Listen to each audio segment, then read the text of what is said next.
Hello, good afternoon. ಇವತ್ತು ಮುಸ್ಸೊಪ್ಪು ಸಾಂಬಾರನ್ನ try ಮಾಡೋಣ. So ಬೇಳೆ, ಸೊಪ್ಪು, ಈರುಳ್ಳಿ, ಟೊಮ್ಯಾಟೊ ಎಲ್ಲ ಚೆನ್ನಾಗಿ ವಾಶ್ ಮಾಡಿಕೊಂಡು ಕುಕ್ಕರ್ಗೆ ಹಾಕೋಣ.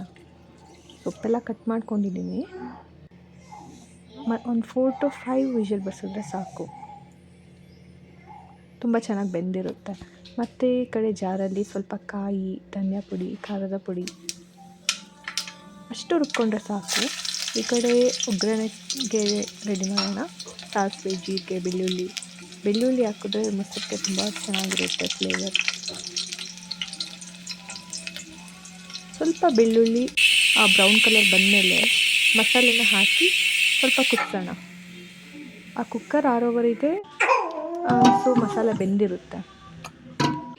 ಆಮೇಲೆ ಸೊಪ್ಪನ್ನೆಲ್ಲ ಸ್ಮ್ಯಾಶ್ ಮಾಡಿ ಅದನ್ನು ಮಸಾಲೆ ಇರುತ್ತಲ್ಲ ಆ ತಪ್ಪಲೆಗೆ ಹಾಕಿ ಮಿಕ್ಸ್ ಮಾಡಿದ್ರೆ ಆಯಿತು. ಸೊ ಈ ಕಡೆ ರಾಗಿ ರೊಟ್ಟಿ ರೆಡಿ ಮಾಡೋಣ. ಸ್ವಲ್ಪ ನೀರು ಹಾಕಿದ್ರೆ ಅದು ತುಂಬ ಡ್ರೈ ಆಗೋಲ್ಲ, ಸಾಫ್ಟಾಗೆ ಬೇಯುತ್ತೆ ಅಂತ ಹಾಕೋದು. So ready to